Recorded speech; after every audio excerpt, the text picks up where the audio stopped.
That's right, I think Sonic X Shadow Generations is one of the best Sonic games ever, if not the best. This game has had me hooked ever since release, and if you've played it at all, I'm sure you can see why. Sonic X Shadow Generations is the latest Sonic game remaster, but this time made in-house by Sonic Team themselves, in order to avoid another Colors Ultimate situation. Basically just to ensure quality, but also so that they could add on an entirely new side game, Shadow Generations, which borrows a lot more from the most recent mainline Sonic game, Sonic Frontiers, than any other remaster would've, and it genuinely feels like a completely separate game. For just $50, you get a remaster of one of the best Sonic games ever, Sonic Generations, and Shadow Generations to go along with it. And right off the bat, that deal is insanely worth it for Sonic Gens alone, but Shadow Gens makes this game a must-play for any Sonic fan, or even just any 3D platformer fan. Like, this game is actually being really well received outside of just the Sonic community. IGN gave it a 9 out of 10. A 9! So then, why is this game just so good? Well, let's just jump right on into it, starting out with what everyone wants to see, Shadow Generations. Of course I'll be talking about the game in full, which means there will be spoilers for everything in this game, so if you haven't played the game yet and want my non-spoiler opinion, this game is peak. Absolute peak Sonic, and you should definitely play it. I'll be getting into Sonic Generations after the Shadow stuff, so without further ado, it is time for Shadow Generations.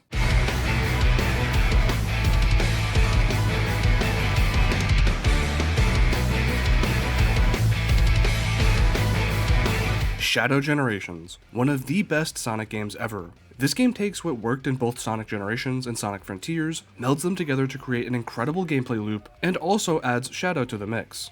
This game was made as a side game for Sonic Generations, but there's about the same amount of content in both, just spread around a bit differently. Shadow Generations features 6 full zones, each with 2 acts, a hub world made in the style of the open zone from Sonic Frontiers, 4 boss fights, 20 challenge acts, over 200 collectibles in both the stages and open zone, 10 hard mode challenges and 4 hard mode bosses, 5 new powers for Shadow to unlock, and an upcoming DLC level for the third Sonic movie.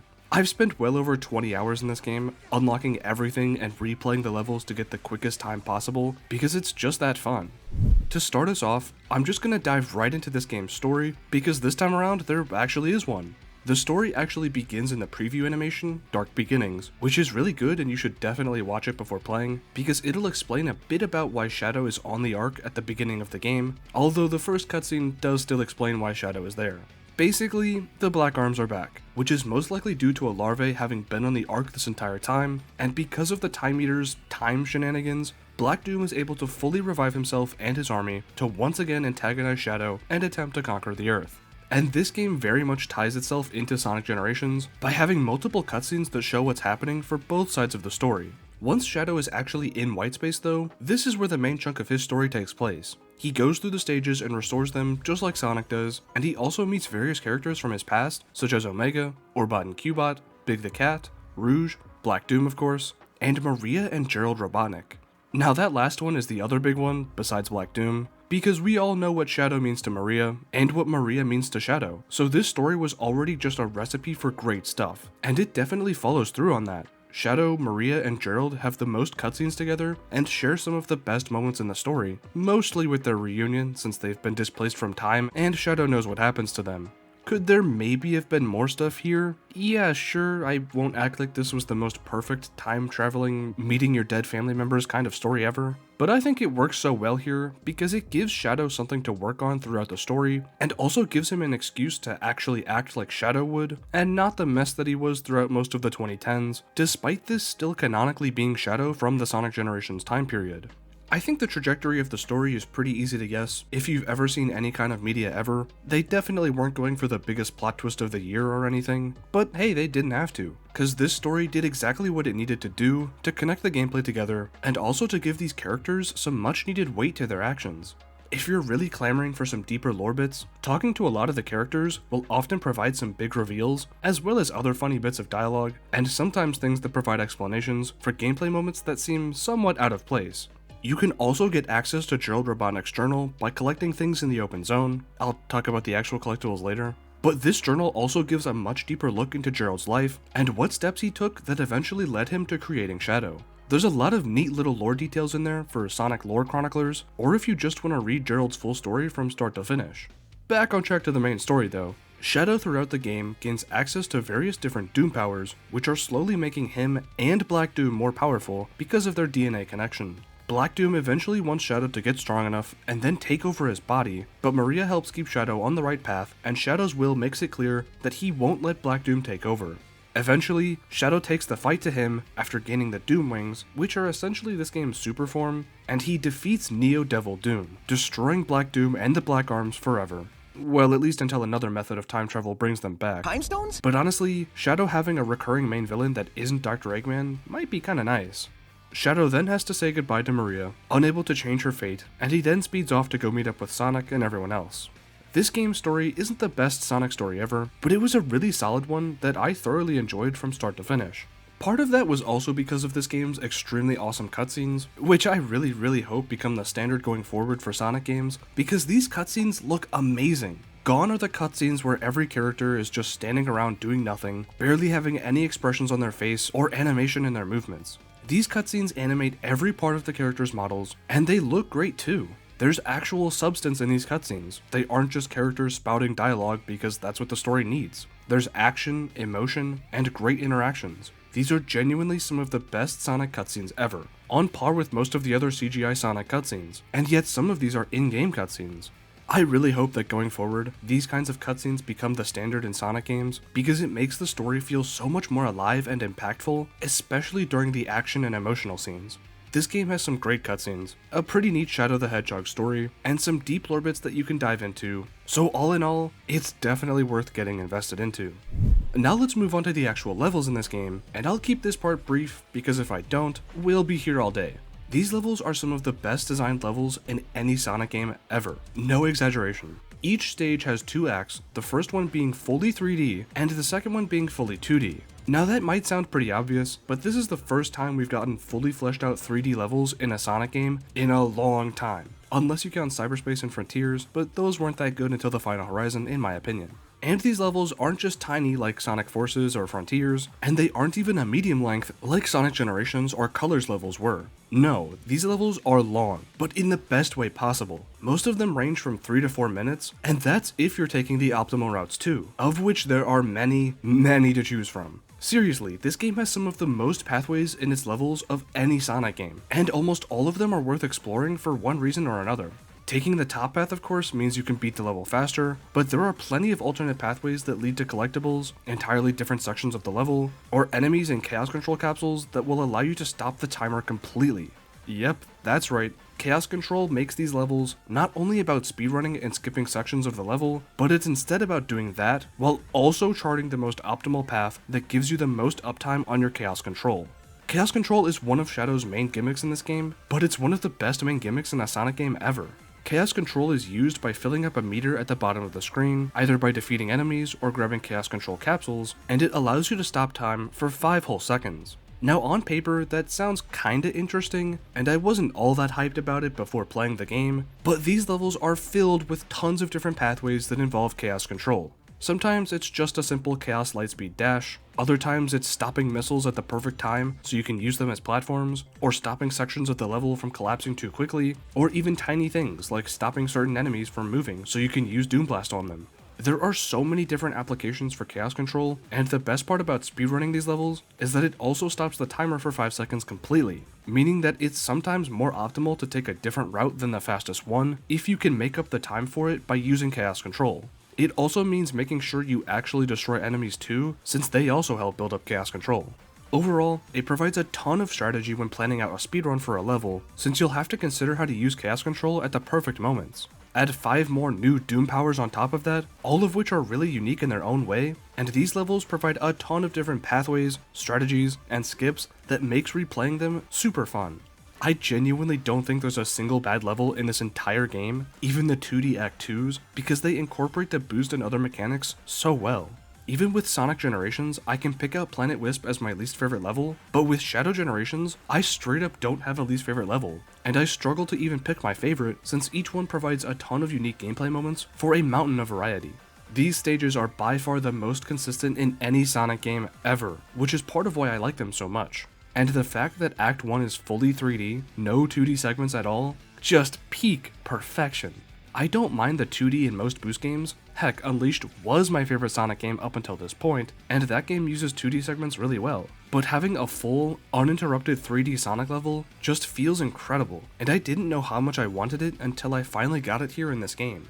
The controls this time around are also super tight and feel more like Sonic Frontiers controls than Sonic Generations, but I think this is a good thing, especially since the levels are actually built around them this time, rather than what Cyberspace did by reusing old level layouts that didn't feel very good.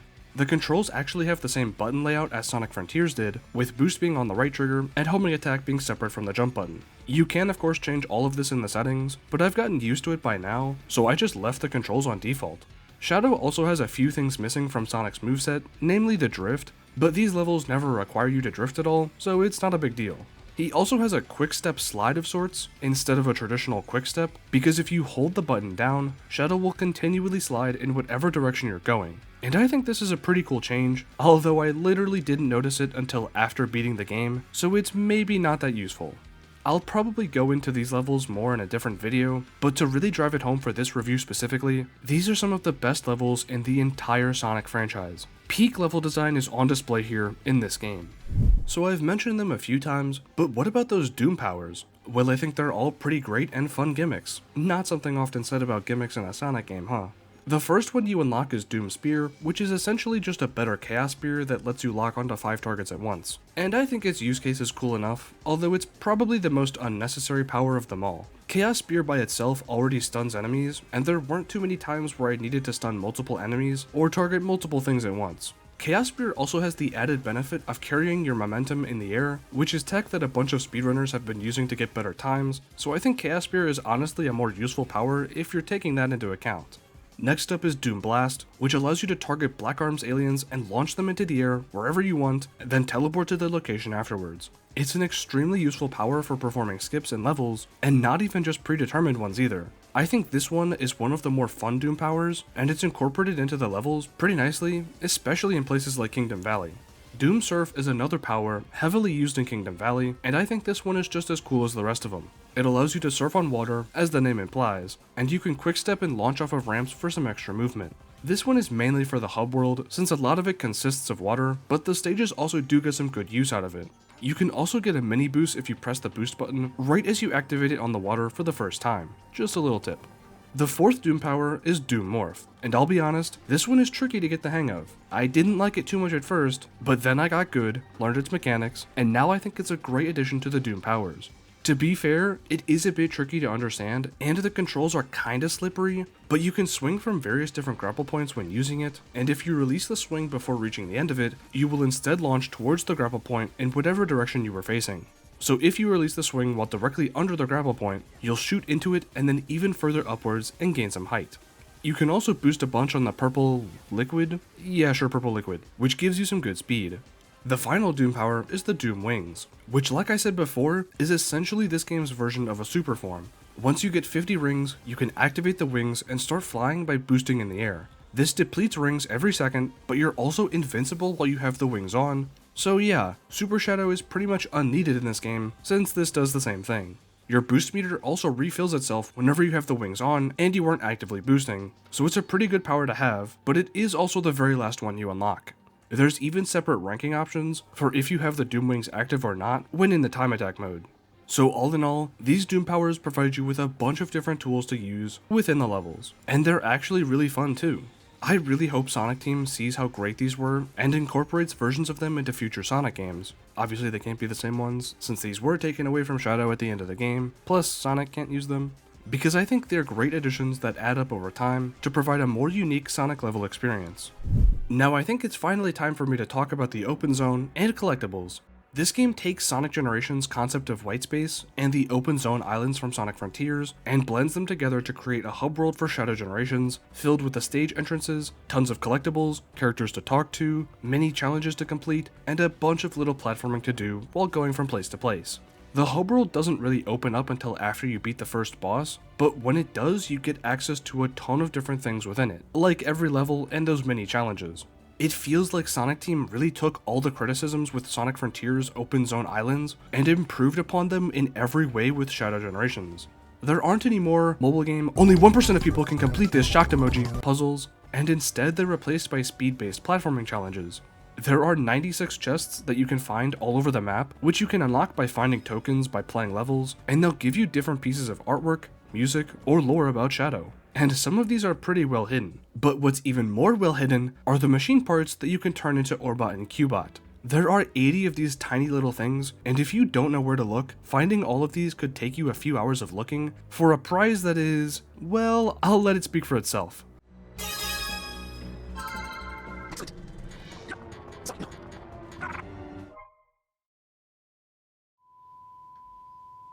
That's it?